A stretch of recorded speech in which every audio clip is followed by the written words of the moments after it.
Assalamualaikum warahmatullahi wabarakatuh, sahabat podcast Palu.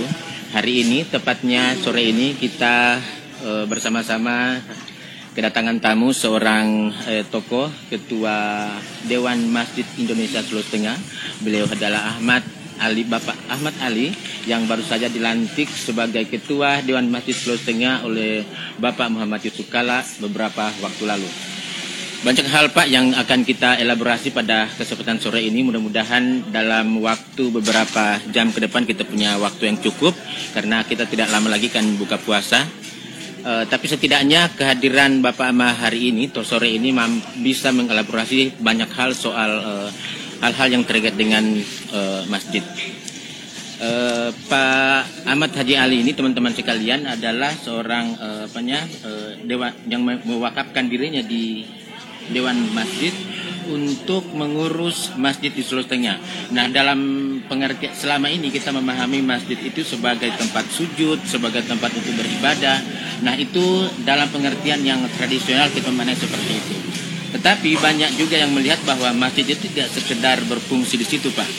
Bahwa masjid itu juga, kalau dulunya di zaman Rasulullah itu, masjid itu digunakan sebagai pusat kebudayaan, ideologi, politik, ekonomi, bahkan pertahanan keamanan. Nah, hari ini dengan di dunia modern sekarang ini munculnya infrastruktur modern, fungsi-fungsi itu kemudian tersebar sudah diambil alih oleh lembaga-lembaga lain. Nah, yang kita ingin gali dari Bapak pada kesempatan sore ini adalah Dewan Masjid Indonesia Sulawesi Tengah memaknai masjid atau memakmurkan masjid itu seperti apa? Bagaimana dia melihat itu? Oke, terima kasih Yardin, terima kasih sahabat podcast Palu atas kesempatannya saya hari ini. Benar memang bahwa apa yang disampaikan oleh Yardin tadi, bahwa kalau kita menengok pada zaman Rasulullah, ya, betul. Masjid itu menjadi pusat segalanya. Jadi dia menjadi pusat pemerintahan, dia menjadi pusat ekonomi, dia bisa menjadi pusat pendidikan, dan semua aktivitas itu dilakukan di masjid. Karena saat itu masjid adalah tak terpisahkan sebagai dari negara. Karena ketika Nabi berhijrah ke Madinah, terus kemudian membangun Masjid Nabawi, dan kemudian menjadikan Nabawi sebagai pusat aktivitas. Jadi situlah negara dimulai. Nah, hari ini di Indonesia fungsi itu didistribusi ketika ada negara namanya Indonesia mendistribusi fungsi-fungsi itu. Jadi fungsi peradilan di pengadilan, kepolisian, keamanan diatur, semua distribusi diatur oleh negara. Nah, terus kemudian tertinggal masjid sebagai tempat kegiatan ibadah. Jadi yang perlu diluruskan nanti bahwa ketika Ahmad Ali atau Dewan Masjid Indonesia hadir di Indonesia dan di Sulawesi Tengah, kami tidak punya niat untuk merubah fungsi masjid, karena fungsi utama masjid itu tempat kegiatan ibadah. Tapi kemudian visi daripada Dewan Masjid Indonesia adalah ingin memakmurkan dan dimakmurkan masjid. Nah, konsepnya memakmurkan itu seperti apa? Konsep memakmurkan, ketika kita bicara pada arti harafiah, ya, memakmurkan masjid itu sangat sederhana. Kemudian dia membangun masjid, kemudian ibadah dan merawat masjid. Nah, sekarang kemudian kita masuk ketika kita bicara tentang bagaimana dimakmurkan masjid, artinya kita ingin ke depan bagaimana kemudian masjid itu bisa mentransformasi dirinya untuk lingkungannya. Jadi masjid bisa bermanfaat, jadi kehadiran masjid itu bisa dirasakan oleh masyarakat yang ada di lingkungannya. Nah, artinya kalau seperti itu, maka kemudian masjid itu harus tidak semata-mata dia hanya digunakan sebagai pusat kegiatan beribadah, sholat. Jadi di periode 5 tahun ke depan kita memimpin Dewan Masjid Sulawesi Tengah ini, kita berharap ada kebangkitan ekonomi umat lewat ada di situ, supaya kemudian fungsi itu kita bisa fungsi memerankan dimakmurkan masjid itu kita bisa gunakan. Pak Yusuf Kala itu kan sebagai Ketua Dewan Masjid Indonesia itu beberapa kali bilang dalam setiap kesempatan bahwa dari setiap 10 pengusaha itu hanya 1 orang yang pengusaha muslim. Nah, sebagai kapasitasnya sebagai Ketua Dewan Masjid Indonesia, beliau tersirat ingin menjadikan masjid itu sebagai basis perkembangan ekonomi umat. Apa itu memungkinkan untuk sekarang kita ini? Jadi begini, Dewan Masjid itu tidak membutuhkan orang Islam yang kaya. Kita tidak perlu bangga dengan banyak orang Islam yang kaya tapi pelit. Maksudnya seperti apa itu? Kita butuh orang Islam yang kaya tapi berhati mulia, yang tahu bahwa sebahagian kekayaannya itu ada milik orang lain yang ada di situ. Nah, itu baru kita bisa bangga. Kita mau ada orang Islam, banyak orang Islam yang lahir sebagai pengusaha dan kemudian dia sadar bahwa sebagian harta yang dia miliki itu ada milik orang lain. Nah, maka kemudian, tapi tentunya itu tidak bisa. Tapi apakah kesadaran itu sudah terbentuk? Nah, itu saya katakan bahwa itu tidak bisa. Nah, saya berharap ketika saya menjadi ketua dan masjid hari ini melakukan banyak kegiatan. Lebih jauh dari itu yang saya mau ingin adalah mengajak semua teman-teman pengusaha muslim yang ada di Indonesia, orang-orang para juragan yang ada di orang-orang juragan muslim yang ada di Indonesia, Sulawesi Tengah, untuk ayo balik sebahagian harta. Ayo kemudian Dewan Masjid ini sebagai satu wadah, sebagai satu rumah untuk melakukan kebaikan. Jadi selalu saya sampaikan sama teman-teman pengurus bahwa Dewan Masjid tidak boleh memonopoli kebaikan. Jadi Dewan Masjid ini harus bisa menjadi wadah untuk melakukan kebaikan bersama-sama. Artinya apa? Artinya orang-orang lain silakan, kita siapkan wadahnya. Partai politik mau datang membantu, mau berzakat dan lain-lain silakan. Tapi ketika Anda datang di Dewan Masjid, semua warna-warni itu ditiadakan. Jadi begitu masuk di halaman masjid, tidak ada satupun warna selain satu, Dewan Masjid. Ahmad Ali boleh warna biru di luar, tapi ketika dia di dalam masjid tidak ada itu. Nah, pertanyaannya tadi, bagaimana kemudian mengimplementasikan atau bagaimana menerjemahkan keinginan ketua umum dan masjid Indonesia untuk kemudian memakmurkan masjid? Ya, itu problem juga. Hari ini ketika saya diangkat atau ditunjuk menjadi ketua Dewan Masjid Sulawesi Tengah, saya sadar betul bahwa saya ditunjuk untuk memimpin Dewan Masjid Sulawesi Tengah bukan karena kealiman saya, bukan karena kedalaman pengetahuan agama saya, tapi saya ditunjuk memimpin Dewan Masjid Sulawesi Tengah karena insya Allah karena mungkin dianggap oleh teman-teman pengurus saya punya kesolehan sosial. Sehingga kemudian itu yang kemudian diberi kepercayaan untuk itu. Nah, maka kemudian saya melihat ada potensi ekonomi yang begitu besar yang harusnya selama ini ketika dikelola dengan baik ini akan dirasakan manfaatnya. Kita hanya bangga bicara tentang jumlah mayoritas umat Islam. Betul. Tapi minoritas dalam peran. Kemudian minoritas dalam peran. Betul. Nah, bagaimana khususnya dalam peran-peran ekonomi. Nah, sekarang saya ingin bagaimana kemudian menjadikan masjid sebagai pusat kebangkitan ekonomi itu. Hari ini saya beserta teman-teman, ada Andi Kai dan lain-lain, sedang kita menyusun satu program namanya satu desain tentang bagaimana kemudian menjadikan masjid-masjid bukan hanya sebagai tempat salat ibadah, tapi dia di situ sebagai pusat kebangkitan ekonomi. Kami lagi sedang menyusun namanya Masjid Mart. Oke. Sebelum itu terjawab, tapi saya ingin mau memperdalam soal itu. Kalau misalnya kita mau konsen untuk menjadikan masjid sebagai pusat, sebagai basis perekonomian umat, nah itu kan butuh modal yang tidak besar, yang tidak kecil juga, Pak.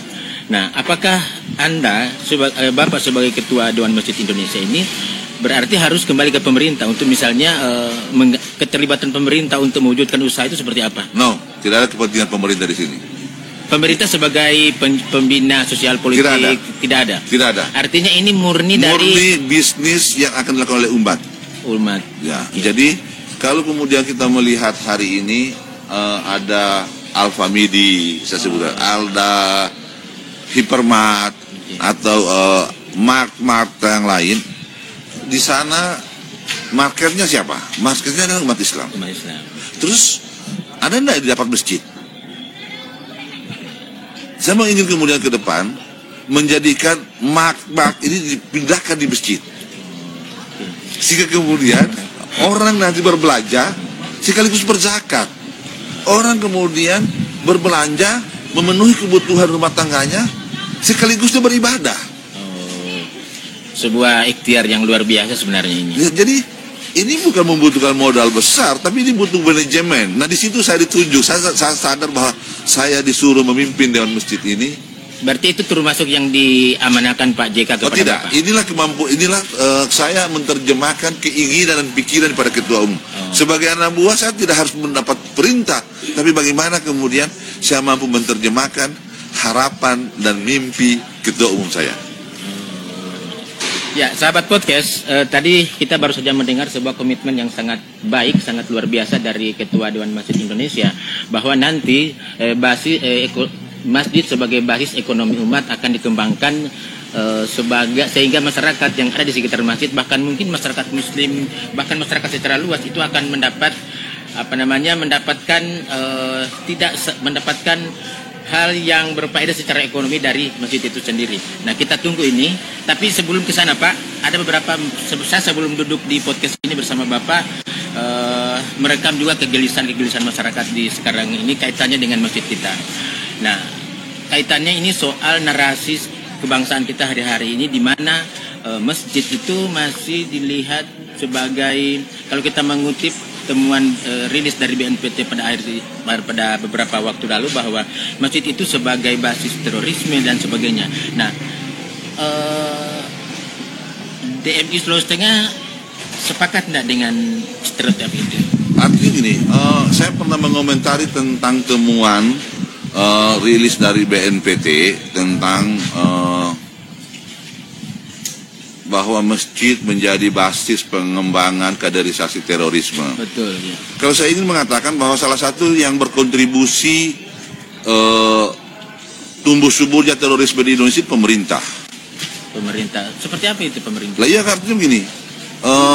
Kalau kemudian kita melihat beberapa tahun lalu ya, pemerintahan sebelumnya, ketika kemudian maraknya terorisme di Indonesia dan banyaknya terorisme ditangkap di Indonesia dan kemudian dijebloskan ke penjara, tapi mereka tidak pernah diperlakukan secara khusus.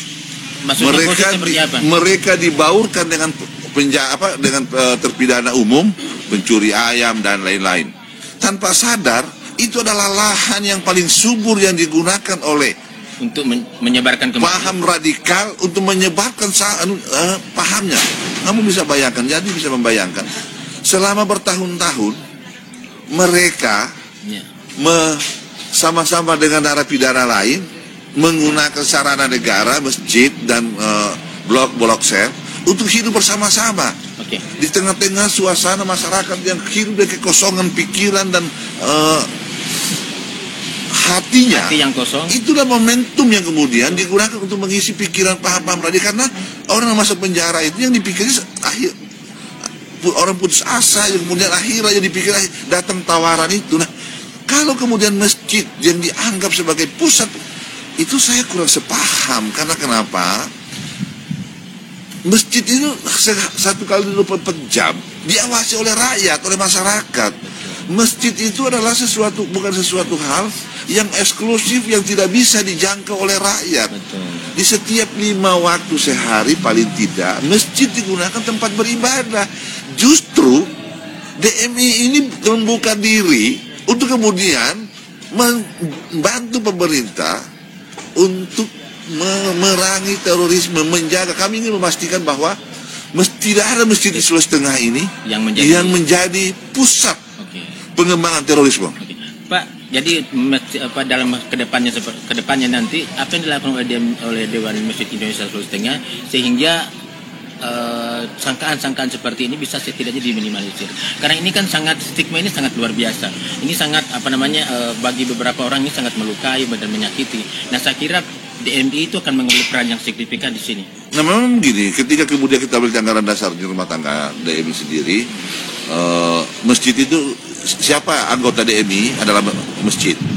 Oh iya. Ya, artinya Makanya bertanggung jawab secara kelembagaan adalah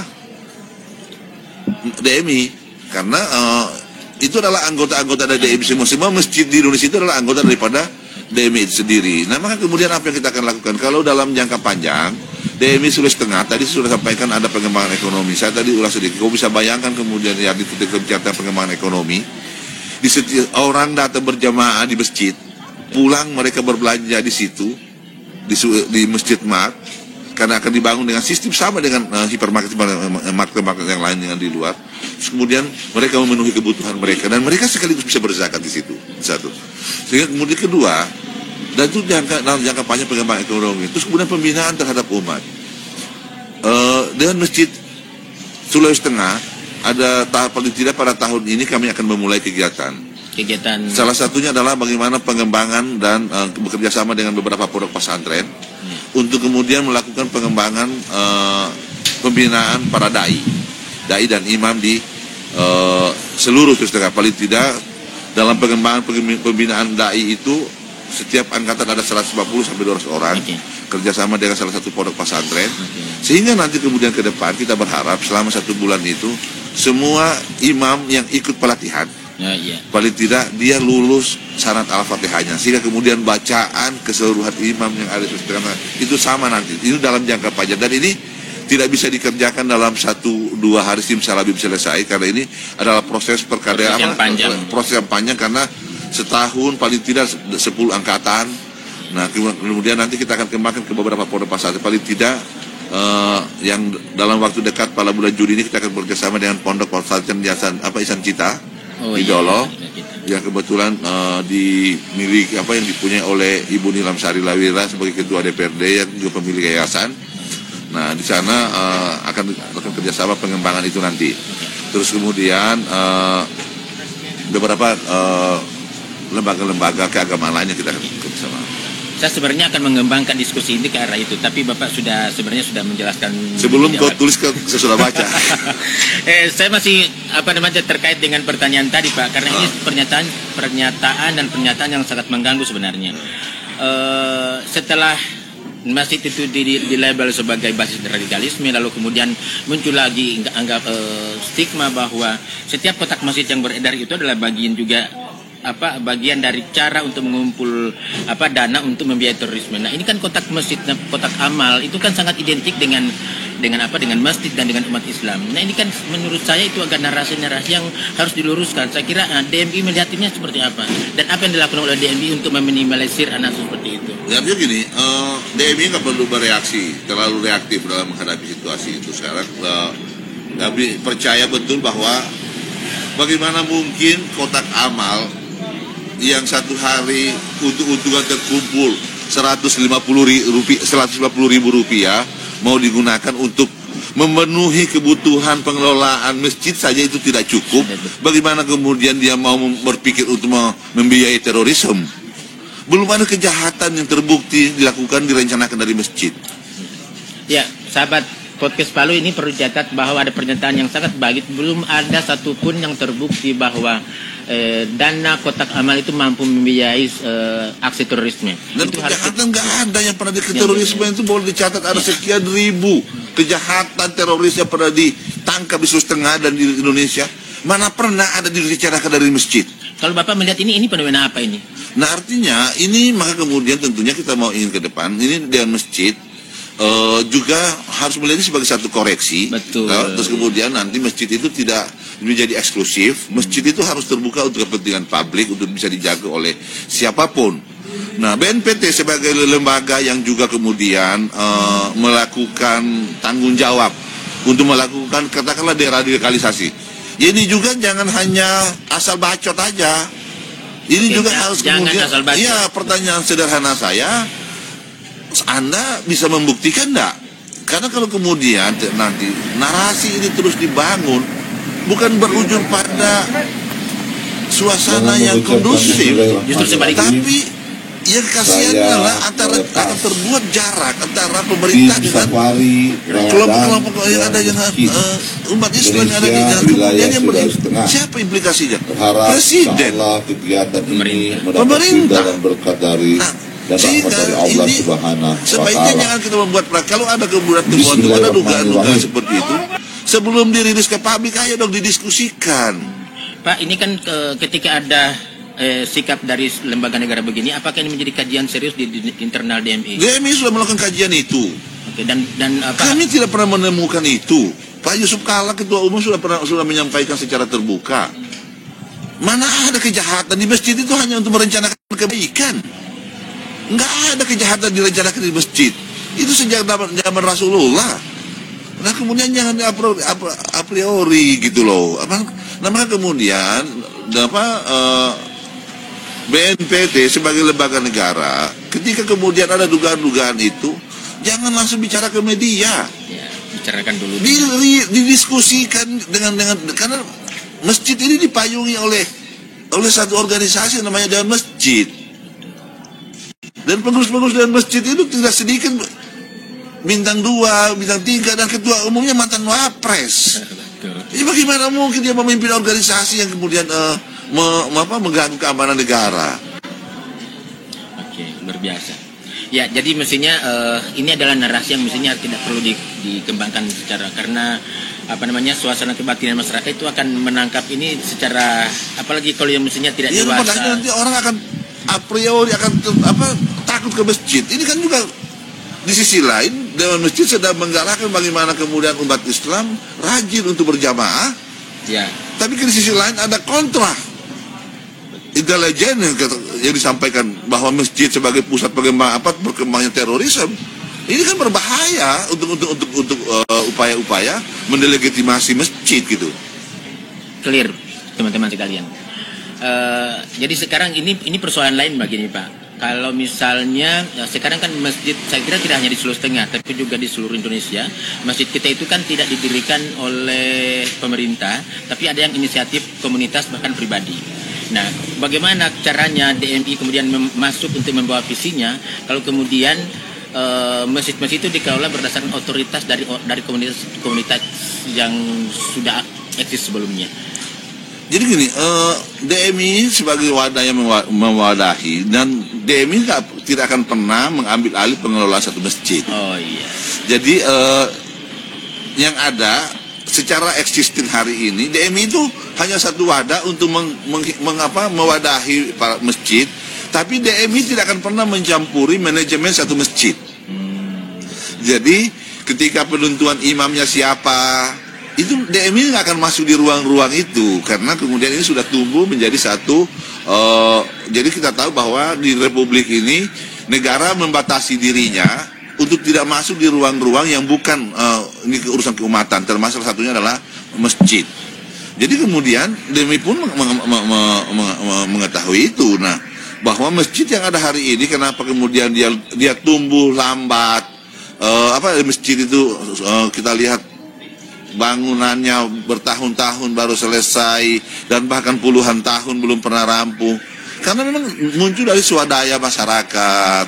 Padahal yang kita harapkan, DMI harapkan ke depan adalah dalam proses-proses itu DMI bisa bersama-sama mengajak orang-orang kaya, terus kemudian ayo dong berderma di sini kita bangun masjid bersama-sama. Insya Allah kamu tidak akan sia-sia ketika sebagian hartamu kamu wakafkan untuk membangun masjid umpamanya. Nah, jadi masjid tidak, sekali lagi masjid itu tidak masuk pada ruang-ruang untuk melakukan intervensi terhadap pengelolaan masjid ada di tiap-tiap daerah.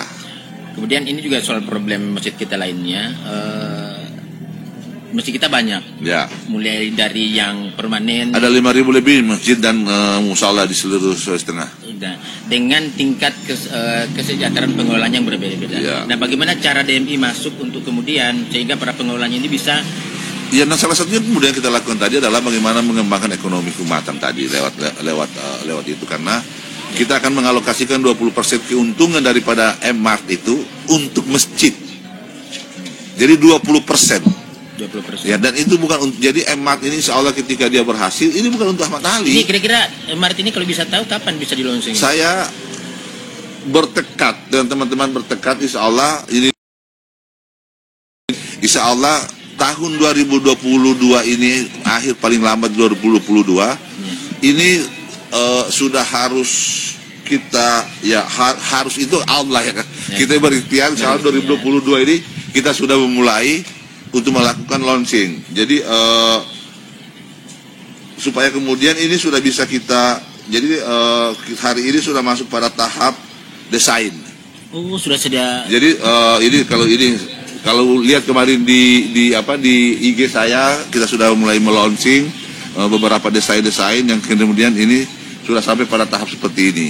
Jadi ini sudah pradesainnya untuk didiskusikan dan kemudian distributor dan lain-lain. Ini jadi sedang mematangkan sistemnya sehingga nanti dia lahir bukan sebagai pasar tradisional, dia harus pasar modern yang mampu bersaing dengan Alfamidi dengan yang lain-lain.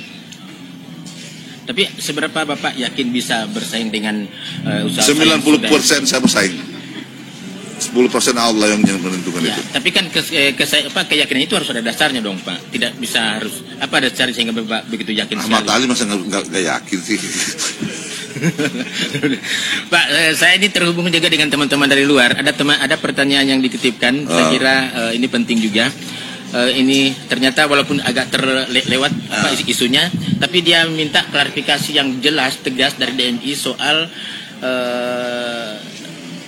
penceramah atau ustadz yang berpaham radikal untuk tidak diberi ruang yang memadai. Nah, bagaimana cara DMI untuk sederhana saja, kalau ada ustadz yang radikal paham radikal, tangkap. Ukurannya apa itu? Ya makanya sekarang bagaimana kamu mengatakan orang radikal itu? Oke. Ya kan mengatakan radikal ke Anda. Ya. Bagaimana kemudian kemana sikap kita ketika negara membuat satu koridor. Betul. Bahwa ustadz itu berpaham radikal dan memenuhi kriteria radikal, DMI minta kepada negara tangkap ustadz itu. Ya tapi kan dia menyebabkan paham radikal. Ya tapi paham radikal yang bagaimana dulu? Dan Pak? makanya DMI tentunya kita harus tidak bisa menstandarisasi berdasarkan kepentingan orang. DMI ada enggak standarnya soal itu? Standarnya dalam Al-Quran. Kalau Al-Quran kan orangnya punya tafsir sendiri-sendiri, Pak. Ya justru itu. Dan sekarang paham radikal menurut orang, masa kemudian menyebabkan kebaikan dan masjid itu harus dianggap radikal? Kan yang kita bicara ketika dia bicara tentang keislamannya, dia berbicara bukan di ruang publik, ini di ruang masjid. Ya itu masalahnya. Ya sehingga kemudian komunitasnya dia tidak bicara untuk orang lain. Nah maka kemudian kalau itu dianggap, ini perlu kalau memang itu dianggap satu masalah, saran saya DMI, kemudian majelis ulama dan kemudian lembaga-lembaga keagamaan dan negara duduk bersama-sama untuk merumuskan kaidah-kaidahnya seperti apa, sehingga ini menjadi guide yang mengguides kita untuk kemudian menentukan kualifikasi itu, sehingga kemudian kita tidak membangun stigma yang pada akhirnya melemahkan, membuat permusuhan antara satu kelompok dan kelompok lain. Nah ini, tapi kan problemnya begini Pak. Tadi betul sudah yang saya sepakat dengan yang Bapak bilang bahwa ini persoalan dia berbicara di dalam rumah tangganya sendiri lalu kemudian diupload lalu kemudian mendapatkan resistensi dari luar. Nah berarti memang harus ada DMI punya sikap sendiri soal bagaimana konsumsi yang mestinya harus konsumsi internal tidak harus keluar. Harus seperti itu kan. Makanya saya apresiasi beberapa ustadz ketika dia berceramah. Dia melarang orang untuk melakukan siaran langsung. DMI apa perannya di situ, Pak? DMI tidak masuk di ruang itu. Ya, tapi ketika di dalam masjid, ya, kita berusaha sedapat mungkin. Makanya saya katakan tadi, sikap kita adalah mendukung pemerintah, ya kan? Tapi maka kemudian ini tidak boleh abu-abu. Jadi tentang paham radikal ini tidak boleh ditafsir orang per orang. Sehingga kemudian kalau saya menyerukan bahwa ketika saya ada di dalam masjid saya mengatakan bahwa Islam adalah agama yang terbaik, yang lain tidak baik. Ya. Radikal nggak? Di depan pendukungnya itu sah-sah saja. Ya, makanya itu radikal nggak? Enggak kan? Tidak ada yang radikal. Ya, terus? Ya. Tapi problemnya adalah ketika ini menjadi konsumsi publik, nah itu kan jadi masalah. Nah, iya kan? Makanya bagimu agamamu, bagimu agamaku. Lakum dinukum. Kan sederhana aja kan sebenarnya kan. Jadi kita tidak sedang, namanya kemudian kalau itu paham radikal, kemudian mengajak membunuh orang itu tangkap. Terus kemudian mengajak masyarakat umat Islam untuk melakukan pemberontakan terhadap pemerintahan yang sah, tangkap. Nggak usah kita kemudian terjebak pada narasi itu. Negara harus mengambil peran untuk itu. Karena negara harus hadir untuk menjamin, memastikan keselamatan, keutuhan negara kesatuan Republik Indonesia. Clear. Ya, saya diberitahu sama teman-teman kita masih punya jatah waktu Pak 6 menit dari sekarang untuk satu pertanyaan lagi saya ajukan kepada Bapak adalah dalam DMI di periode ini apa yang akan dilakukan sehingga kemudian sinergi apa yang harus dibangun dengan pemerintah sehingga perjalanan pembinaan masjid-masjid ini bisa berjalan baik. Apakah perlu atau tidak perlu? Perlu. Ya. Saya tahu bahwa proses membina persoalan umat ini persoalan besar, tidak bisa dilaksanakan oleh, maka kemudian DMI harus melakukan kolaborasi. Yang ingin saya sampaikan adalah mengajak para penguasa, pemerintah di segala tingkatan itu. Segala tingkatan hari ini, khususnya Pak Bupati, Gubernur. Tapi Gubernur sekarang ini sejauh mana? Beramal yuk menggunakan jabatan. Beribadah yuk menggunakan jabatan, apalagi gubernur kita tegas ketika beliau ingin maju sebagai calon gubernur, ketika ditanya kenapa mau jadi gubernur, karena dia ingin menggunakan jabatan ini untuk memudahkan jalan dia untuk pulang kelak nanti. Nah, artinya rakyat sudah memberikan kesempatan itu. Tapi selama ini yang Bapak lihat peran pemerintah BMI seperti apa? Oh besar, kan kita secara kelembagaan saya baru berapa bulan. Nah, memang ada beberapa sinergitas. Kita berharap nanti ke depan, paling tidak di setiap tingkatan, bupati bertanggung jawab untuk memakmurkan para pegawai SARA lewat APBD, menghimpun para pengusaha, terus kemudian untuk berzakat, berinfak, membangun masjid. Peran-peran pemerintah itu sangat besar. Nah, maka kemudian kita berharap sebagai Ketua Dewan Masjid Indonesia menghimbau para penguasa di Republik ini, khususnya Sulawesi Tengah, semua tingkatan, ayo kita beramal bersama-sama. DMI menyiapkan sarana untuk beribadah bersama-sama. DMI tidak pernah memonopoli kebaikan.